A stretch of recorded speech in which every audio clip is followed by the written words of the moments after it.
श्री सच्चिदानंद सद्गुरु साईनाथ महाराज की जय। बीवी देव की बाबा से प्रथम भेंट। जून 1910 में देव ने एक सपने देखा। उन्होंने सुबह के समय स्वयं को अपनी बेटी रंगूताई के साथ गांव की एक 20 फीट चौड़ी सड़क पर चलते हुए देखा। सामने से उन्हें दो व्यक्ति आते हुए दिखाई दिए। युवा व्यक्ति ने सफेद धोती के ऊपर सफेद अंग रखा, सिर पर लाल पगड़ी और कंधे पर शॉल धारण किया था। बूढ़े व्यक्ति ने सिर पर सफेद पटका बांधा हुआ था और सफेद धोती के ऊपर खद्दर का छोटा कोट पहना था। युवा ने देव और उनकी बेटी को कहा, अरे रुको, क्या तुम जानते हो ये व्यक्ति कौन है? देव ने ना में उत्तर दिया। युवा बोला, ये भगवान दत्त गुरु हैं। यह सुनकर देव और रंगूताई ने उन्हें प्रणाम किया। युवा ने उन्हें अपने साथी को दक्षिणा अर्पित करने के लिए कहा। देव ने तुरंत अपनी जेब से एक सिक्का निकालकर अपनी बेटी को आदरपूर्वक अर्पित करने के लिए दिया। फिर देव ने एक और सिक्का निकाला और जैसे ही वे उसे अर्पित करने लगे तो युवा ने उनसे पुनः दक्षिणा देने का कारण पूछा। देव ने कहा कि पहला सिक्का तो उनकी बेटी को अर्पित किया था। तब बूढ़े व्यक्ति ने देव से पूछा, तुम्हारे कितने बच्चे हैं? देव ने कहा, मेरे 2 पुत्र और 1 बेटी है। बूढ़ा व्यक्ति बोला कि उसके तो कोई संतान नहीं है। देव बोले, महाराज, आप ऐसा क्यों कहते हैं कि आपके कोई संतान नहीं है? इस संसार में सभी प्राणी तो आपकी ही संतान है। फिर वे चलकर एक वाड़े के समीप आए जो अधिक ऊंचा नहीं था।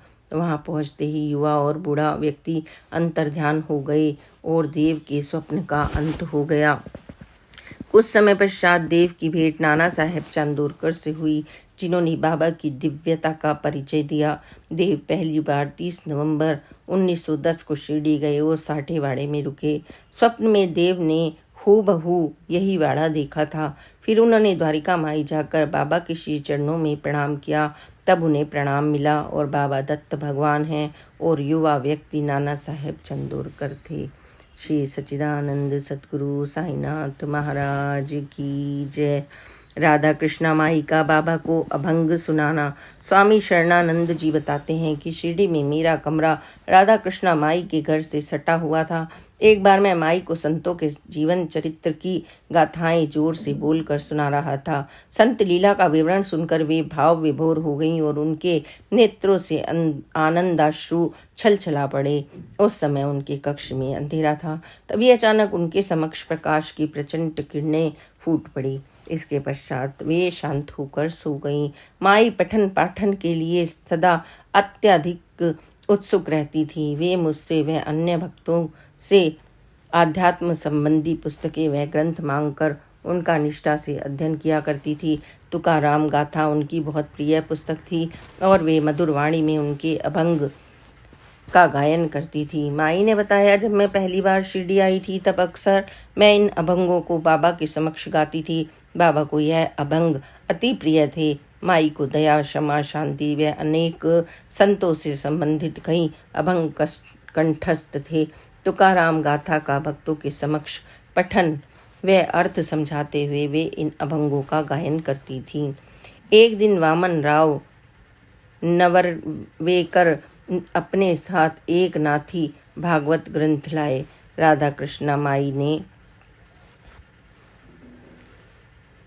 उसका अर्थ समझाते हुए कहा, हे नारायण, श्री हरि, मेरे तन वचन मन इंद्रियों से, बुद्धि से, आत्मा से जो कुछ भी घटित हो रहा हो वह मैं आपको समर्पित करता हूँ।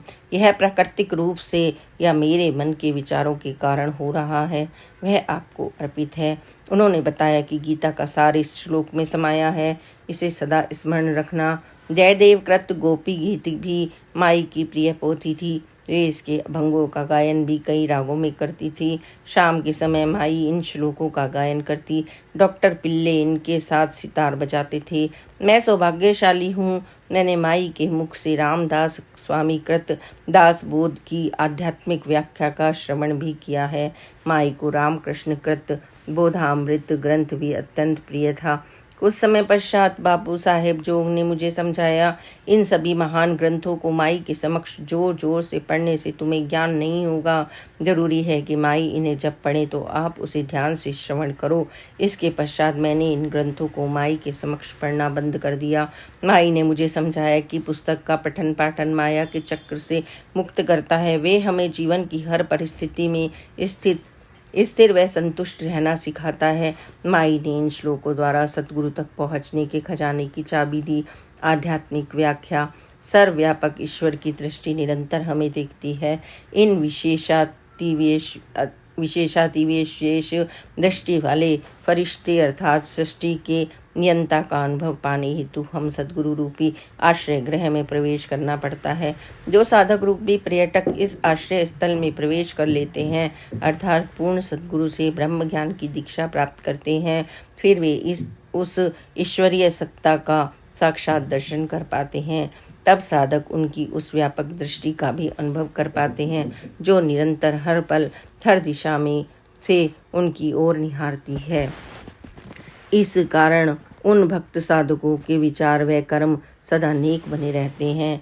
हम सभी साईं भक्तों को सदा कुविचार या कुकर्म से विरक्त रहकर निरंतर सत्य पथ की ओर आगे बढ़ते रहना चाहिए। श्री सच्चिदानंद सतगुरु साईनाथ महाराज की जय। ऐसी ही अन्य और नई नई कथाएं सुनने के लिए जो आप लोगों ने कभी ना सुनी हो ना पढ़ी हो, उन सबको सुनने के लिए आप इस चैनल को सब्सक्राइब करें। Please like and subscribe and share this channel. Om Sai Ram, जय साई राम, ओम साई राम।